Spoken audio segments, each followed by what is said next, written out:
Even if you know about the limitations on a botanist's ability to grow plants, I guarantee you'll learn at least one new thing in this video.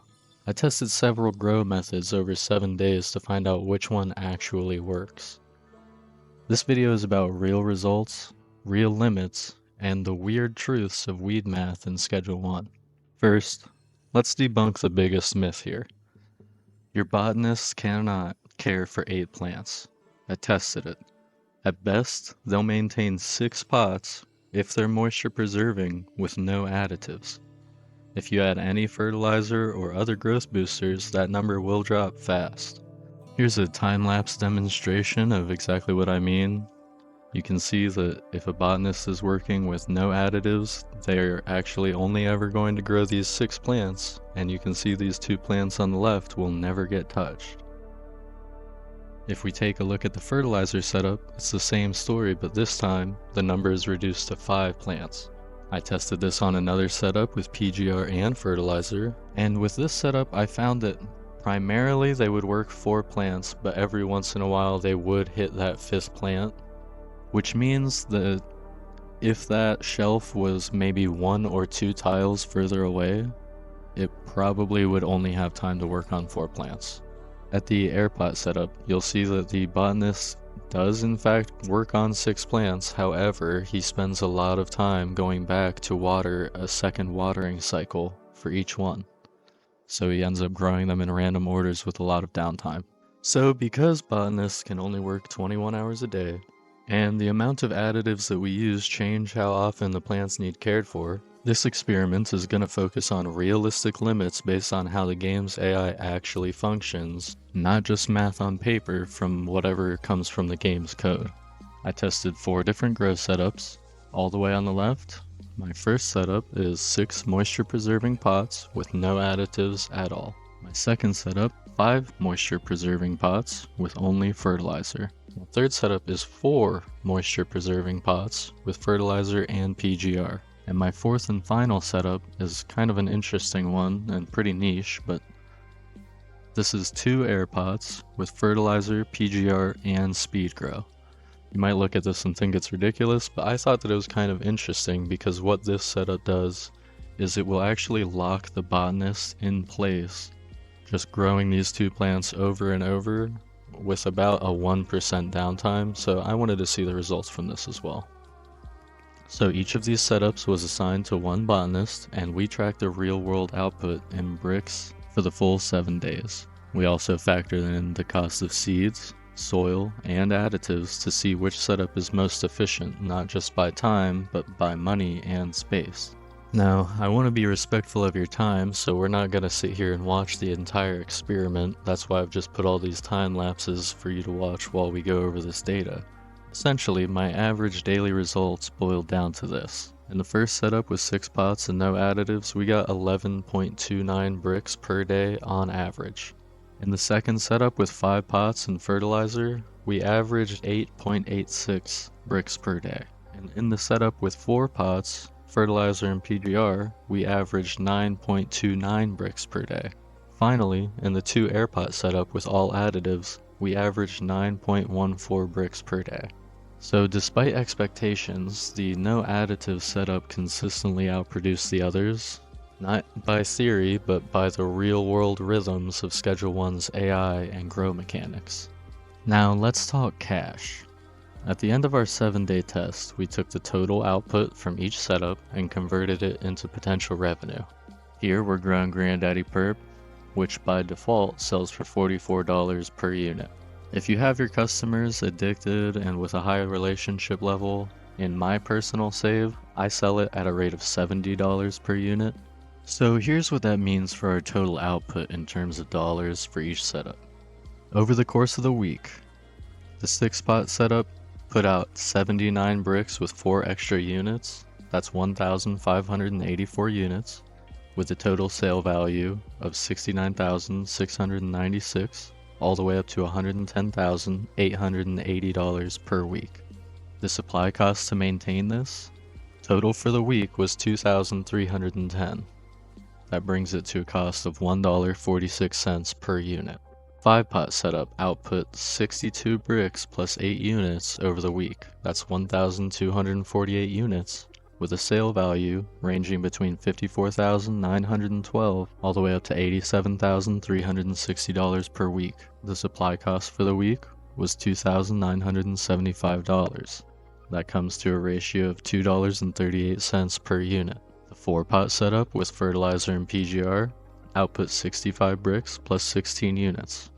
That's 1,316 total, with a sale value ranging from $57,904 all the way up to $92,120 per week.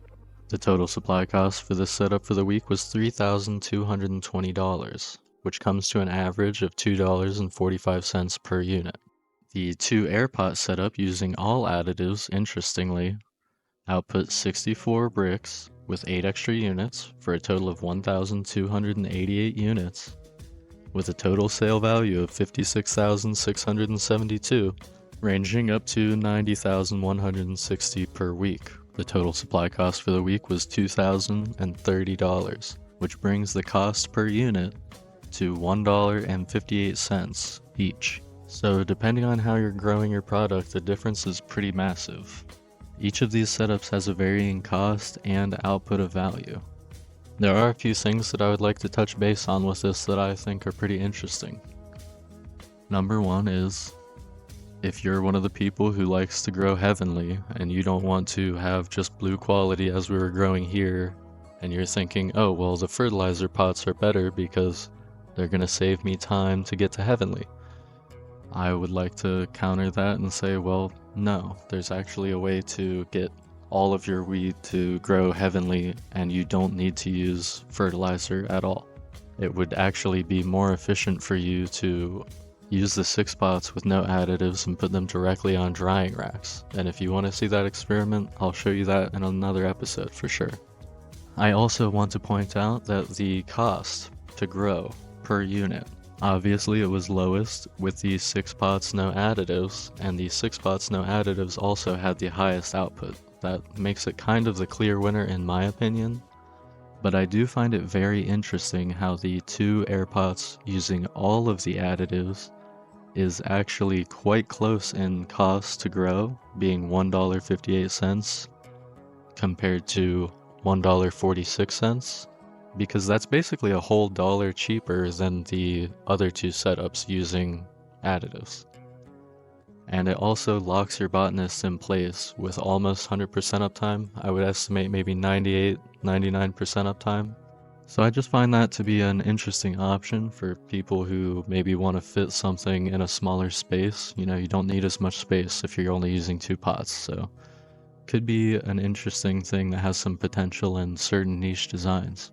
I want to talk about potential experimental limitations and acknowledgements of some maybe flaws. I don't know, you guys please let me know if you think any of this was flawed or if you have some suggestions. But the first thing I want to talk about is the soil type. We use the base level soil for every setup, and the reason that I did that is because I wanted to see how much profit we can actually get if we're trying to maximize instead of spending 5 times the amount on the higher tier soil. And it's possible that the higher tier soils might shift the results, especially for longer grow cycles. But if you'd like to see this experiment done with a higher tier soil, let me know. The second thing is the 4 versus 5 pots using fertilizer and PGR. I capped this setup at 4 pots to avoid overloading the botanist, but technically he would work 5 on sort of a rotation. It would just lead to more overlap with the grown plants. So it's possible that maybe that setup could have been more efficient if I had let him do the 5 plants instead of capping him at 4. Number 3 is the botanist delay on day 1 for the first setup. I accidentally started him about 10 seconds late, which is about 10 minutes late in the first day of the game. So while it still outperformed others overall, this delay might have contributed to that day with the full 13 bricks being a spike. It's likely caused by him not putting the product on the shelf. And number 4 is walking distance. Each of these botanists had an equal drop-off distance. All of these setups were exactly the same size, and I didn't adjust them if a setup had less pots, where theoretically if you had less pots, you would condense this into a smaller setup, and then they would have a shorter path to walk, which might make them even more efficient. So while I think this experiment is pretty solid for averaging the output across real playtime, maybe it's not perfect, and there might be room for further optimization and variables when doing future tests. So what did we actually learn here from this? First, simplicity wins. The 6-pot no additive setup pulled the highest yield with the lowest cost per unit, and it did it reliably every single day. We also confirmed that fertilizer might be straight up pointless. You're probably better off using the drying rack exploit to grow your heavenly buds and hit the really big numbers rather than wasting money and time on fertilizer that doesn't boost your yield at all or speed up the drying process. And also, the 2 air pot setup with full additives may not win in volume, but it keeps costs low and keeps labor efficient, and that could give it some interesting niche uses, especially for tight spaces early in the game. And most importantly, numbers on paper don't mean anything if your botanist can't keep up. Real output comes from understanding the AI, not just maxing out on gear. So remember, until you watch this video, the meta didn't exist. You're the observer. And now that you've opened the box, well, good luck on seeing what's inside. But hey, if this experiment blew your mind or made you second guess your whole operation, leave a comment and tell me what you think. Did I mess something up? Did I miss a variable? Do you want to see this exact same test but with a higher grade soil, or maybe run it on a different plant next? Let me know down below, and if you liked it, stick around. We've got plenty more chemical fueled science coming your way. Stay high functioning. Thanks for watching. Peace.